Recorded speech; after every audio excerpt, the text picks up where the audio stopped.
First disclaimer here is that I'm not a legal counsel, which means that everything I'm saying here is based on experience, as said, of building around 300 patent families.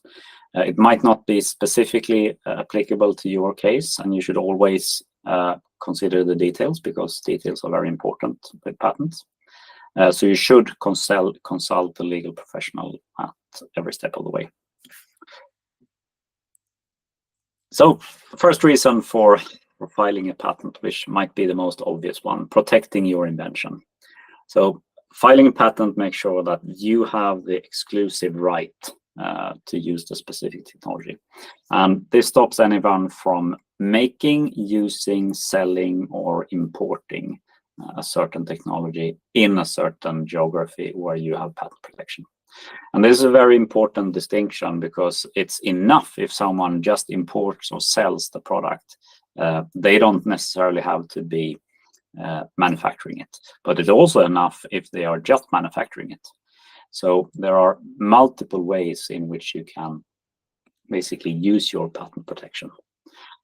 And it creates a clear barrier to entry for your competitors. So especially in technology-heavy segments, you can make sure to protect your market share by filing patents. I think most people know this. This is essentially what most people think of when they hear a patent. Basically, it stops someone else from using your technology. But then we go into a number of other things here, and we'll start with monetization. Basically, you need to have a reason to file a patent, and probably that end reason is that you will make money either on the sale of the product, but it could also be that you actually just license your patents. There are other things as well. You can do partnerships where patents are a key part of the partnership, because the partnership would not exist if you didn't have exclusive access to a certain technology. And here you need to start consider things, because you need to adapt your patent portfolio based on your monetization method. If you build a patent portfolio for licensing, it looks very different to building one for defensive purposes. And you should have a clear strategy and execute accordingly. To just take an example here, we have two Swedish companies that a lot of people know of. One is a telecom company called Ericsson, who heavily leans toward licensing. And then we have truck companies, both Scania and Volvo, making trucks for basically all countries around the world. And they are mainly using their patent portfolios in a defensive purpose, so they can actually build and ship the products. They typically do not license their technologies, even though Scania recently has started doing this in a limited way. And you can look at the patent portfolio and see that they look very different. So make sure that you know exactly which type of patent portfolio you are building, and think about how you're going to monetize your patents. So again, make sure that you know what you're doing on your monetization, and make sure that your patent portfolio reflects that. The patent portfolio, and this comes in as a theme throughout this whole presentation, requires a lot of strategy and thought behind it. You should not just take any new invention that you come up with and patent it. You should have a clear strategy. And the first strategy you need to make is how you're actually going to make money from your patents. Going to the next one, competitive advantage. So a patent, of course, prevents your competitors from replicating your patented product. And very important here, which a lot of people miss, is that your customers feel secure that they have picked the right supplier if your product is protected by patents. Essentially, your supplier, your customer looks at different suppliers, and they hopefully pick you, but they pick you very likely over someone else, and they need to be sure that they actually made the right decision. and showing them that no one else can come and sell to them at a lower price at the later time without infringing your patents. That's important, because especially for larger companies, actually buying a product is a big decision, and it usually lasts over several years. So you want them to feel very secure that what they are buying is the state of the art, and their competitors will not be able to source it cheaper, better from someone else. And another competitive advantage here, which is very important to understand, is that you slow down the competition by filing patents, because the competitors must always consider your patent portfolio in their development and sales activities.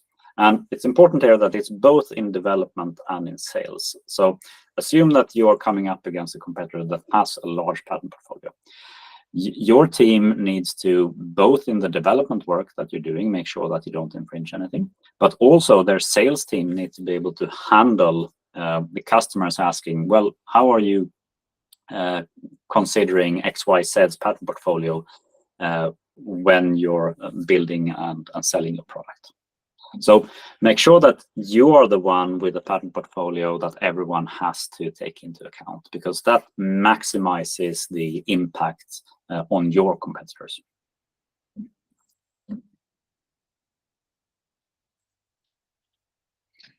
Then something that's very interesting and that happens in all companies where you have a clear patent strategy is that it encourages innovation.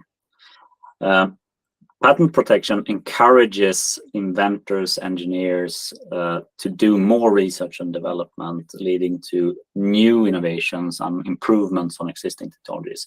It's basically, it's a mark of excellence for an inventor or an engineer that their idea is state of the art and is going to be patented. And it's been clearly shown that inventors and companies that do patent their ideas are more innovative. And it's kind of it's a positive loop, a feedback loop, that if an inventor gets the validation that they have a patented invention, they will want to invent more. And in connection with this, it's very important that you have an incentive scheme, because even though the inventor might feel good about having a patent, nothing puts validation on the table as much as some kind of reward. Important here is, again, like the strategy, your incentive scheme needs to be well thought through, because if you make an incentive scheme that does not align with your company goals, then you're not going to get the patent portfolio that you want. It's like with any incentive scheme. If I have a salesperson going out selling, if I don't incentivize that person in the right way, they're not going to sell the product in a way that the company wants. And the same thing goes for patents.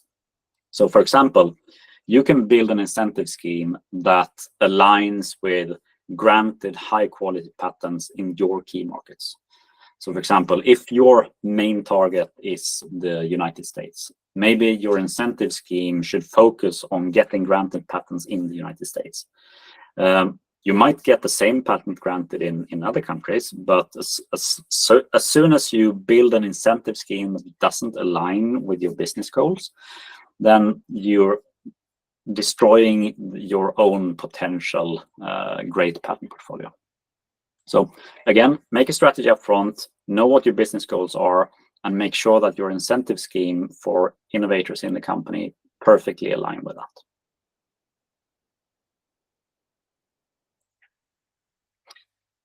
Then we come to funding and valuation, and this is especially important for startups and small companies and scale-ups. Quite often you require funding. You will not be able to run your business without external money. And patent makes your business more attractive to investors. And this is mainly in the tech and deep tech fields where patents are important. There is research showing that a lot of the software companies can also benefit from patents, but it's clearly so that this is much more important for hardware companies. So the investors very often view a good patent portfolio as a very valuable asset and as a clear indicator that the company is able to innovate. And something that a lot of inventors don't know is that their patents can be immediately put on the balance sheet even before they're granted. So you should make sure that you check with your CFO or with your controller or whoever your financial advisor is to make sure that you utilize this in the best way, because you can easily boost the valuation of your company with the help of your patent portfolio. And also, this might be evident, but it's still good to say, your chances of getting grants and financial supports of other kinds increases significantly if you have patents. So, for example, certain types of research grants and technology development grants are only available if you have actually patented your technology.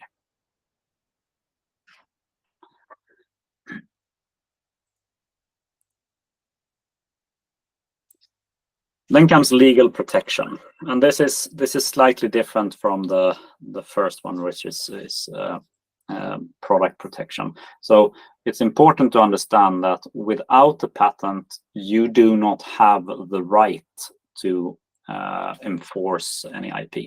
So patents essentially gives you a legal recourse to actually enforce your protection. So this is important. You have a lot of other things that you can do with the patents, but this is kind of one of the main things. You are allowed to go to court and sue someone, some of your competitor, over using your technology. And this, of course, is not something that's possible without a patent. But on the legal protection side, you also come to the other end. So first of all, freedom to operate. With a strong patent portfolio, you strongly mitigate the risk for being sued by infringement by others, because it establishes a public record of the invention and the ownership and the timeline.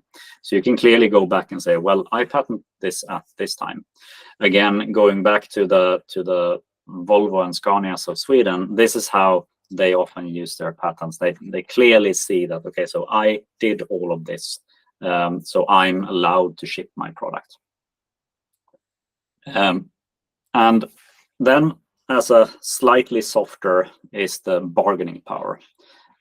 Your patent portfolio is your arsenal in negotiations, both with competitors, but actually also with customers. And on the customer side, it's interesting because once you have a customer, they will continue to try to push down the value and price of your product.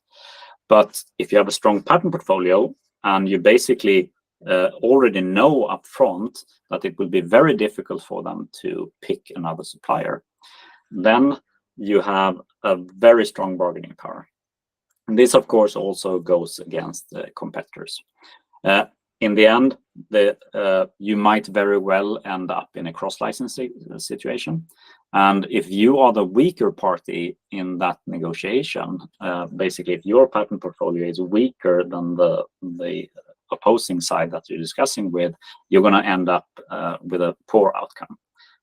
And of course, the flip side, if you are the stronger party, if your patent portfolio is the strongest one, you will come out on top out of that negotiation.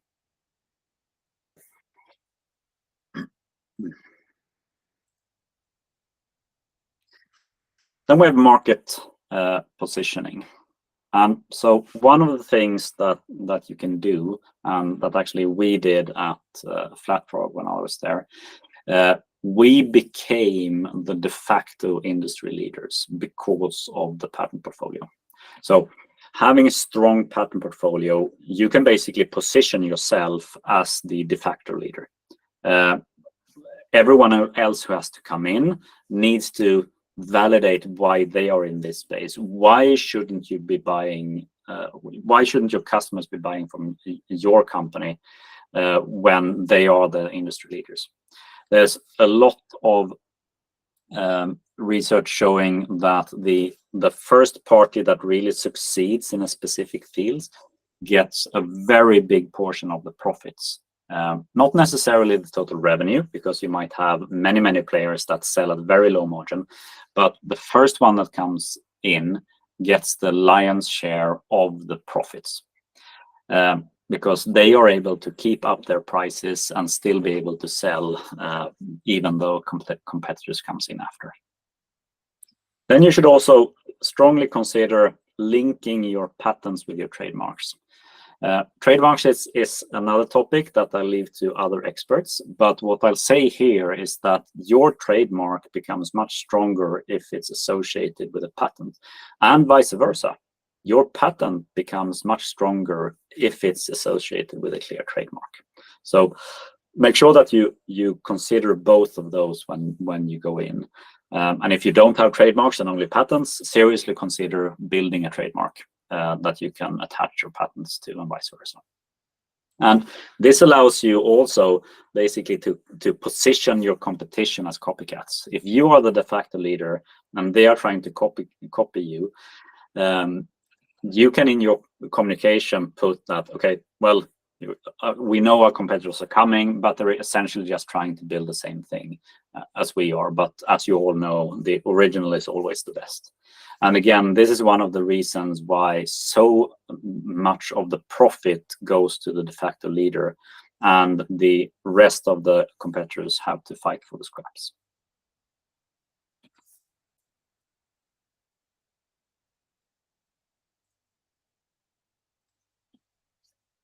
Then you have long-term profitability.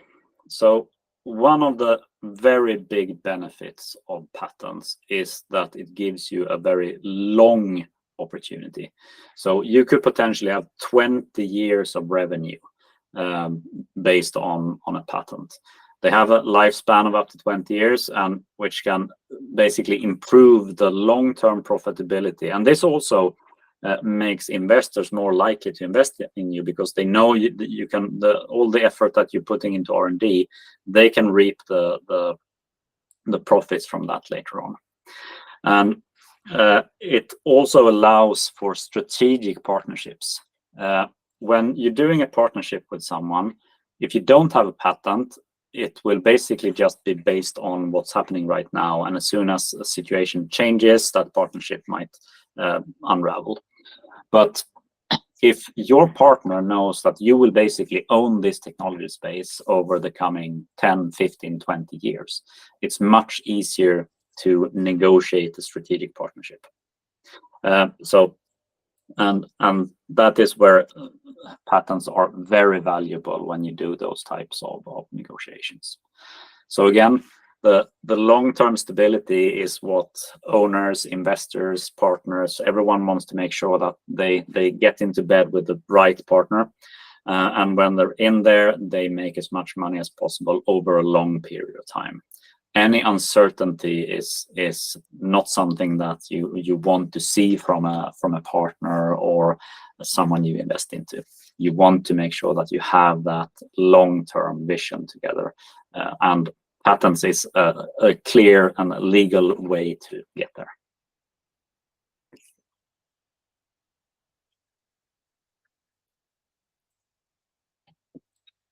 Then we have global opportunities. So patents are possible to get into almost every country in the world.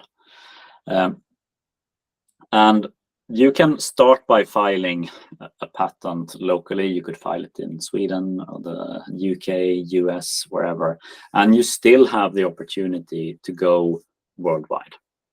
And this, even if your starting market happens to be Northern Europe, when you have patent protection in the other geographies, it makes it much easier to go into those markets, because you are already protected there even before you start selling. And even if your competition is operating out of a country where you don't have protection in that specific country, your target markets are still protected, because it's still not allowed to sell or import into markets where you have protection.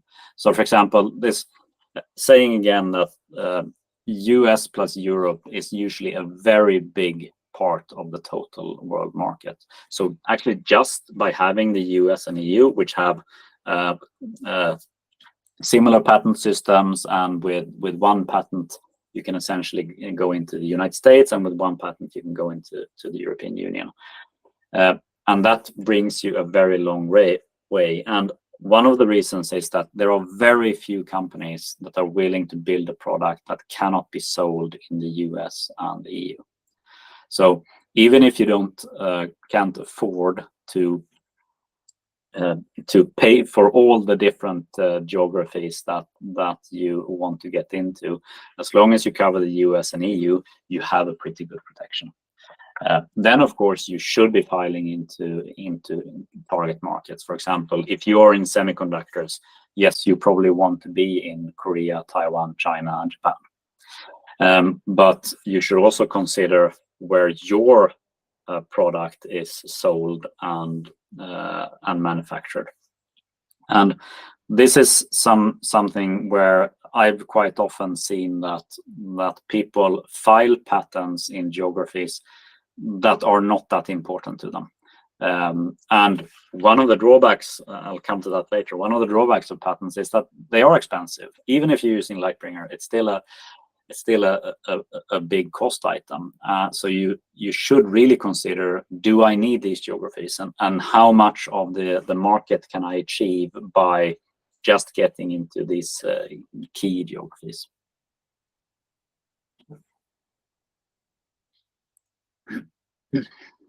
And finally, number 10, enhancing brand value. So brand building today is extremely important, and if you don't have a brand building strategy, I strongly encourage you to get one. And this is, of course, nothing that we at Lightbringer do, but there are many good companies out there doing brand building. Having a brand, again, connecting your brand to your intellectual property makes it so much stronger. And again, it's a positive loop, feedback loop. So both the brand gets stronger and the IP gets stronger by the brand. So, and the brand can clearly, if the brand is propped up by a good patent portfolio, it can clearly signal to customers that your company is, first of all, able to innovate, and it holds all the cards. You become the industry leader in your specific field, and it also fosters customer loyalty, because they know that your brand is attached to strong IP. So if they stick with your brand, they get this great brand, and they know it's secure for a long time. So, yeah, those were the 10 reasons why you should file a patent. And now I will go into 2 reasons why you probably should not file a patent, because this is something that I've encountered a lot, that people file a patent because they think they should file a patent.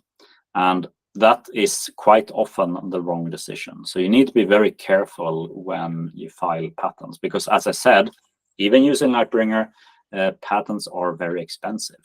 So, and time consuming on top of that. So, 2 reasons why you should not file patents, or when you should not file patents. The first of all is that you have to actually tell people what you're doing. You have to disclose trade secrets. So filing a patent requires a full disclosure of the invention.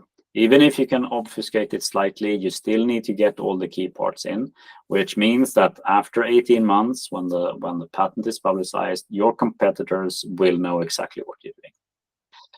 And they can potentially use it to design around your patent or gain insights into what you're doing in R&D. So you should always make a clear strategy on what do you keep secret and what do you patent. And I found that the strongest way of doing it is to have a good combination of both. If you only have trade secrets and no patents, then basically as soon as someone figures out how you're doing it, then they will basically copy you and sell the product. If you only have patents and no trade secrets, then they will see exactly how everything is done and they can try to design around it. But if you combine the two, if you have a large number of trade secrets and a good number of patents, then you have something that's very strong, because the competitors can see some of the things that you're doing and that you're clearly protecting, but they don't have all the know-how and the algorithms and all the testing and manufacturing, etc., required to actually get it to work. And that makes it much, much more difficult for them. So try to figure out a good way of combining trade secrets with patent strategy. But of course, you need to make sure that if a trade secret comes out for some reason, it doesn't kill your company. If you keep something secret that should have been patented because it was a certain hardware feature or it was something that's clearly visible on the end product, then you might be in trouble. But on the other hand, keeping trade secrets like, as I mentioned, production methods, algorithms, calibration methods, etc., those things are typically better kept at trade secrets. And make sure that you have that combination, and make sure that you have a clear strategy for how you do it, so you don't every time have to decide, should this be patented or should this be a trade secret? If you made that strategy up front, so you know exactly what you're going to patent and you know exactly what you're going to get keep as trade secrets, then you will get both better trade secrets and better patents.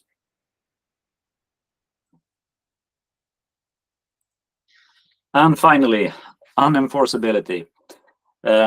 There are a number of times where it can be very, very difficult to enforce your patents. First of all, there are some difficult geographies. And this is, of course, for Western companies. Countries like India, Brazil, and China clearly favors their domestic companies. They want their domestic companies to succeed, and their processes can be very difficult to navigate for Western companies. So when you go into filing into these countries, you need to make sure that you know why you're doing it and you know the limitations of the patents in those geographies. I'm not saying that you shouldn't do it, but you should be very aware of why you're doing it. So as an example, as a Western company going up against a Chinese company, you are bound to lose.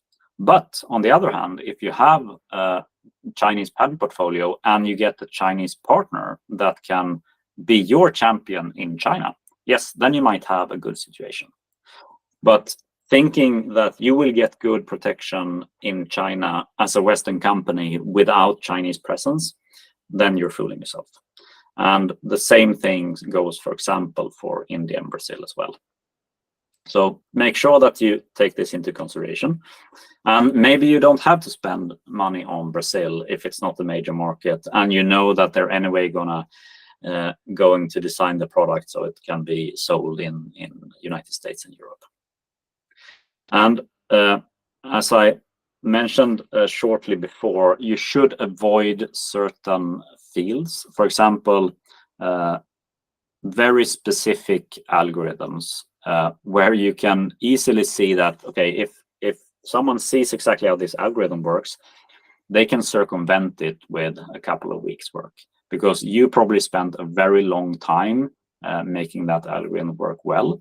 And if someone can go in and adjust it just enough so it doesn't fall within your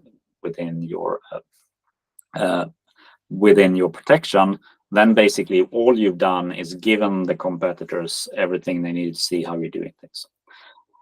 Same things with anything that requires for you to see the source code of your competitor. I could not recommend it, because it is extremely difficult to get access to the source code of your competitor, even when basically you are suing someone. And the third thing is production methods. You should not assume that you can go into your competitor's factory. So any production method used needs to be clearly visible on the end product. Or, for example, if it's a machine, that when they are selling it, they have to show how it actually works. But so patenting things where to be able to show that someone is using it, you need to go into their source code or into their factory or any other place which they totally control. That is dangerous terrain. So make sure that instead you are patenting things that you can clearly see on the end product, and for example, software features that you can clearly show on the competitor products. I have one of my favorite patents is a patent by a company called Barco. A lot of you might have known it's called the Barco Click Share. It's essentially a screen sharing device where you plug in the Barco Click Share into your computer, and then you press a button. And when you press that button, everything magically happens. Basically, it installs all the software and shares the screen in a good way. And they got the patent for basically pressing a button and these things happen. So at every trade show, whenever one of their competitors showed a product where someone clicked the button and a screen sharing started, they basically had people come in and shut them down immediately, because it was so easy to see on that product. And it's quite often that those simple but genius inventions are the strongest ones. So that's well worth considering when you're patenting, that if you cannot see it on your competitor products, then maybe you should keep it as a trade secret instead. Okay, we have a couple of minutes here for questions and answers. So anyone who has some feedback, got the questions from Olga. What should I start with if I decide to go for a patent? Yeah. So the first thing you should do is go on to the Lightbringer webpage and read the blog post if you should file a patent or not. There are some simple steps where you can check if your idea is patentable, and then you reach out to a company that prepares patents. For example, we at Lightbringer help inventors with that, but there are a lot of attorney firms around the globe that can help you out.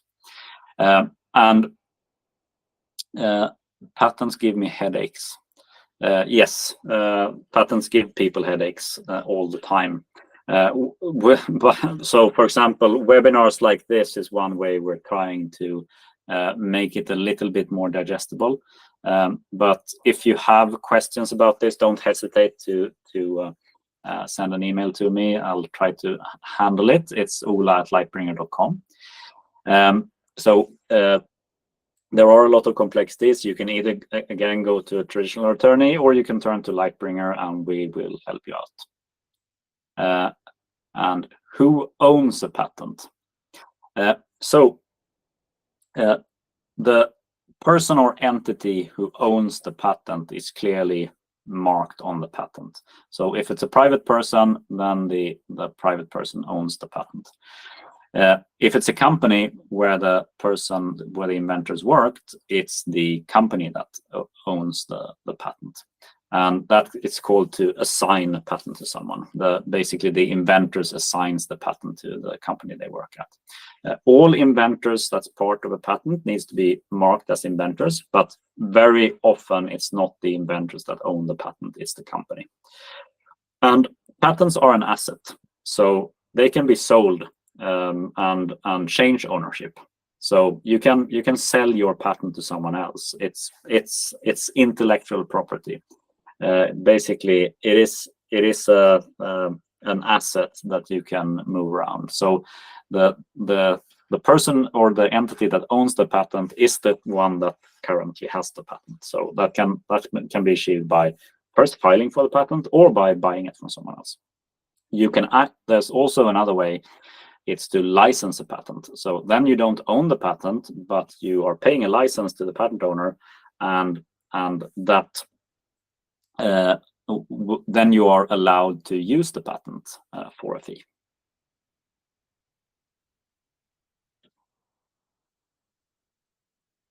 Okay.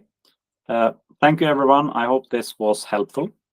we will try to make this webinar available online so that you can forward it to more people. And let me know if you have requests for upcoming webinars, because we're trying to educate small and medium companies as much as we can to be able to spread the information about how patents work and hopefully reduce a lot of headaches out there. So let me know, and looking forward to seeing you next time.